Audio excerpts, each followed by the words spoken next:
What's good, guys? It's TSG. In this video, we're going to be having a look at the November devlog and seeing everything that's in there. So having a look at it, it did come out on November 10th. And yes, I know I'm a little bit late. I've been busy, but we are here now. So let's just get into it. I'm not going to go into each and every detail, but I'm just going to hit the main points, try and keep this as short and sharp as possible, and move on. So we can see here, they've talked about Arena 0.2.2. That's already live. That's all good. The next thing here is Overworld 0.1.0 is nearly there. So we've already seen that Arena is live with the newest update, with the newest patch. Overworld is the thing that we've all been waiting for. Honestly, from the leaks that we've seen, it looks like we're very, very close. The behavior in Discord is very much like how it was in Private Beta 1 before we had Arena, with the CCs streaming, the core contributors streaming it, ramping it up.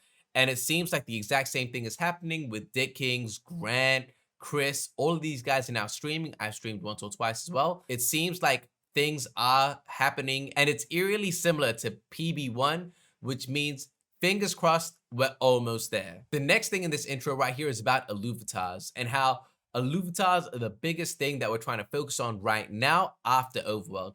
And this does make sense when you think about the capital raise that's being discussed. Illuvatars are going to be the first product that actually has the potential to generate revenue for the DAO. So it makes sense that all hands are on this product, all the campaign resources are on this product, because this product is important and we really, really want it to do well. We've spent so much time building it up on the back end in regards to the infrastructure, in regards to the art. Like, they look incredible. We just want to make sure that when we present them, they're a massive success. So moving on to the Illuvium Arena, like I said, by the time you guys are watching this video, the patch is live, everything is already good, so there's not too much happening with the arena. PB2 has still been an amazing experience for a lot of the players. The biggest thing here is in regards to Ascendant mode, which is the PvP. So it's still in progress. They're saying that we won't see that soon. So I know Kieran has previously mentioned that we're going to see that in potentially this year. Honestly, I doubt it. I doubt we're going to see PvP this year. Maybe early next year, maybe January. That's a possibility for sure. But I doubt that it's going to be anytime like in the next 30 days. So, and again, following this, we won't see that soon. I mean, that's somewhat reasonable. Internally, we will be playing it and testing it out to make sure that when it does get to you guys, things are going to be smooth. So lucky for me, I am internal, so the moment we can start testing that out, I am going to be on that. I won't be able to say too much, so I might already be testing it out, but we'll see how that goes. The final thing here about Arena is that the core features are pretty much mature now. Again, we've seen it go from PB1 to PB2.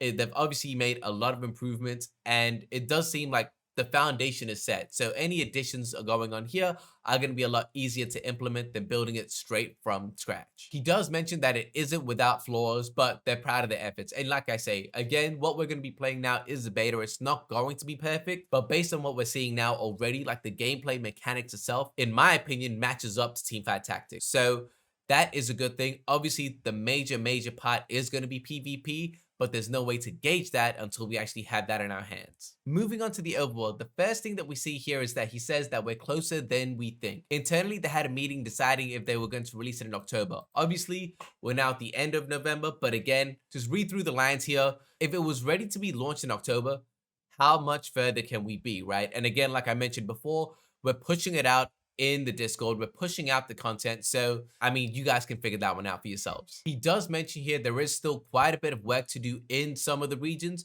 For example, Tiger Boreal, there's feedback that it's too big. And again, I've personally played all of the regions that are available. Crimson Waste, for what it is huge. Tiger Boreal is bigger than that. So if they're saying that that's big, like, I get it. It's very real. And it says Tiger Boreal has a drop from a giant waterfall that takes over 20 seconds to reach the bottom. Like, yo, what?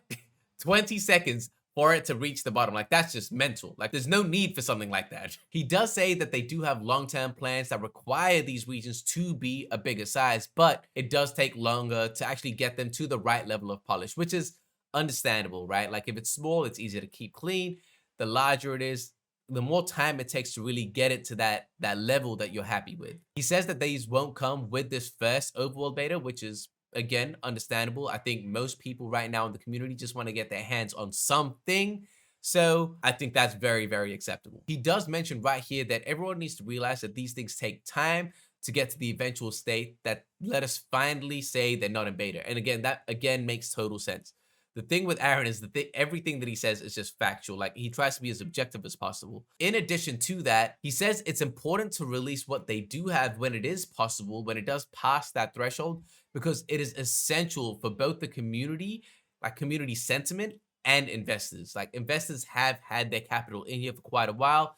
It's important for them to see that the product is being built and the level that it is at. In regards to the highlights, very quickly, the leaderboard UI is complete. I know they've been mentioning some kind of like competition leaderboard for Overworld. I'm not exactly sure how it's going to play out, but I mean, it's going to be cool to have some kind of replayability. So me and you guys can play one day and say, yo, who's going to get the highest leaderboard position? It gives us a reason to keep coming back into the game, even in this beta form. Also, most of the UI integration is complete, except for icons and descriptions, which is really cool because it would be nice to have a nice little polished UI when we are playing that game. Moving on to Illuvium Zero. So the UI improvements and optimizations are the name of the game here. So essentially the visual overhaul has been complete. They all look amazing, but we don't want it to kill our phones. We don't want our phones to explode. We don't want them to melt.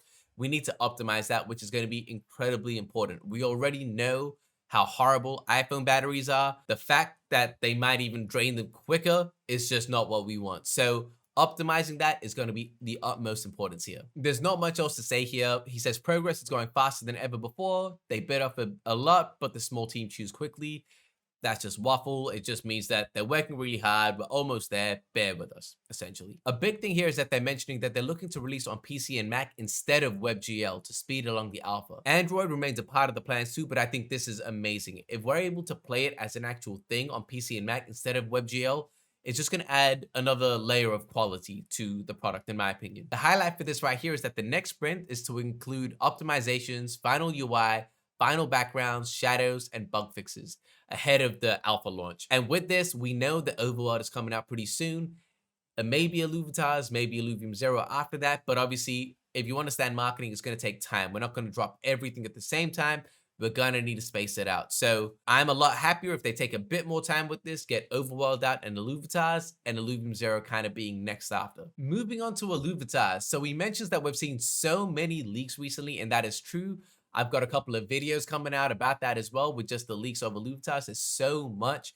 They've got a revamp from Roger in regards to the backgrounds and some of the artwork there as well. This is a product that's been in the works for quite some time now and started off as just a baby seed idea and has grown into this whole massive leg of Illuvium, which is just insane. He mentions that there are over 50,000 hand-drawn art files, and that actually allows us to deliver billions of combinations, which is insane. So I'm going to assume straight away, unless it's like aimed for this to happen, but no two people are gonna have the exact same Illuvitar, which in my opinion is sick. Like, everyone is gonna have their individual personality, identity, and I think that's amazing. It is stated that they're committing to a complete layer 2 event on IMX so that we're not gonna have to pay any gas fees and things are gonna be done very, very quick. This right here, I'm actually gonna make another video about as well, specifically about the potential of this.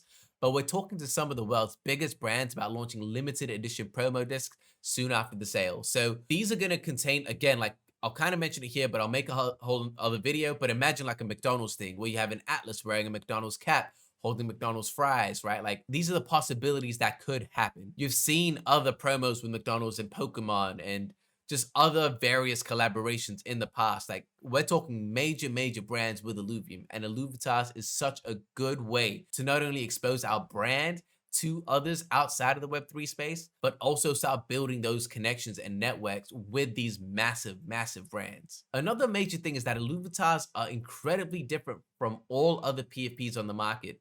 All of them have a simple silhouette of maybe an ETH lizard, maybe a Bored Ape Yacht Club, like an ape or something like that, right? You've got that same silhouette and just a couple of things different. With Illuvitas, we're talking about hundreds of different silhouettes, customizing accessories to fit each thing. Like, just the quality alone puts this way above everything else out that's on the market currently. This right here, this is massive, the Illuvium launcher. So we've been talking about developing our own launch for quite some time now, but they're actually saying that they're looking to provide a stopgap solution while we build this. The good news is that this solution might actually save a lot of time early on and become something we use permanently. This is key right here. It could also provide us with a lot of exposure. Highlights: negotiations are ongoing for a third-party launcher while we build our own. A third-party launcher. Going back with provide us with a lot of exposure. If anyone is knowing anything about the space right now, we know that Epic Games is a massive proponent and a massive advocate for NFTs and gamings. We've seen that with Blanco's Block Party. Whatever your thoughts are about Star Atlas, you've seen them being included in the Epic Game Store as well. I believe that this could mean that that is the negotiation that's taking place. If we can get on Epic Game Store, I think that is going to be massive. It's not going to be the entire world. We're not going to take over with just that, but I think that is a massive step in the right direction for onboarding the masses. This is just me speculating. I'm not too sure. I'm just guessing here, so don't come at me if I am wrong.